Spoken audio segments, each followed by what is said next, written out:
दिल्ली नगर निगम की ओर से वसूली का एक नया आदेश आया है। पर्यावरण क्षतिपूर्ति शुल्क यानी ईसीसी में भारी बढ़ोतरी की गई है।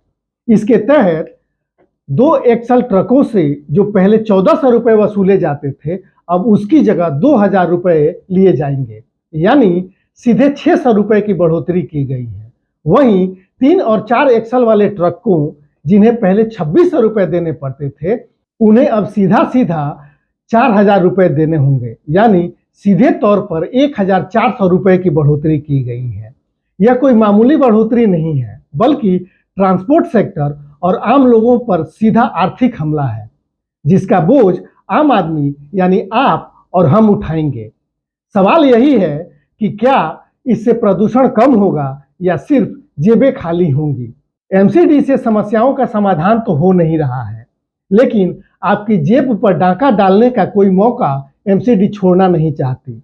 प्रदूषण रोकने का एक भी प्रयास एमसीडी द्वारा किया गया हो, शायद ही आपने जमीन पर देखा हो, लेकिन उसका बिल जनता के नाम पर जरूर फाड़ा जा रहा है। अब निगम ने कमर्शियल वाहनों पर पर्यावरण क्षतिपूर्ति शुल्क यानी ईसीसी शुल्क में भारी बढ़ोतरी कर दी है, जिसका सीधा असर आपके जेब पर पड़ने वाला है। सीधे सीधे समझिए कि जब माल ढुलाई महंगी होगी तो फल, सब्जी से लेकर मशीनरी तक हर चीज के दाम बढ़ेंगे। बाहर से सामान मंगाना महंगा होगा और यह पूरी लागत सीधे उपभोक्ता की जेब से निकलेगी। दिल्ली में प्रदूषण एक गंभीर समस्या है, इसमें कोई दो राय नहीं है, लेकिन सवाल उठता है कि अब तक जो पर्यावरण क्षतिपूर्ति शुल्क वसूला गया, उसका क्या हुआ। दिल्ली सरकार और नगर निगम सालों से ईसीसी के नाम पर करोड़ों रुपए इकट्ठा कर रहे हैं।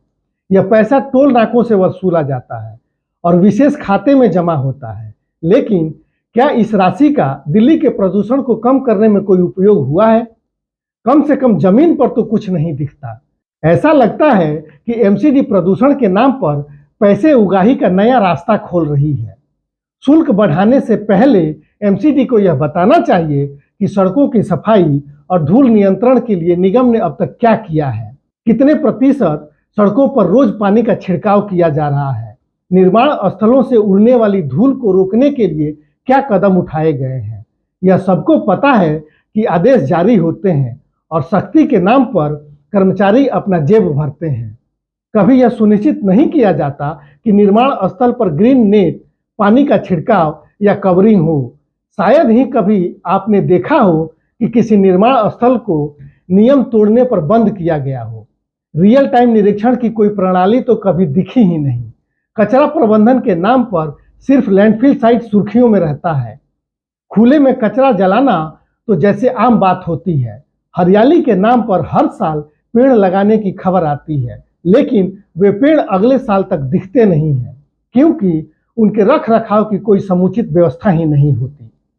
प्रदूषण से जुड़े कामों की जानकारी पब्लिक डैशबोर्ड पर स्पष्ट तरीके से नहीं मिलती। कौन सा अधिकारी किस काम के लिए जिम्मेदार है और अपना काम ठीक से नहीं करने पर उनके खिलाफ क्या कार्रवाई होती है, किसी को पता नहीं चलता। अगर पर्यावरण बचाना ही मकसद है तो नगर निगम को पहले यह बताना चाहिए कि अब तक वसूले गए ईसीसी के हजारों करोड़ रुपए कहां खर्च हुए।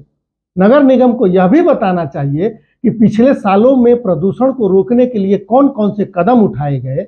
अगर जवाब नहीं है तो यह बढ़ोतरी सिर्फ एक और आर्थिक बोझ है, जिसे ग्रीन टैक्स के नाम पर देकर सही ठहराया जा रहा है।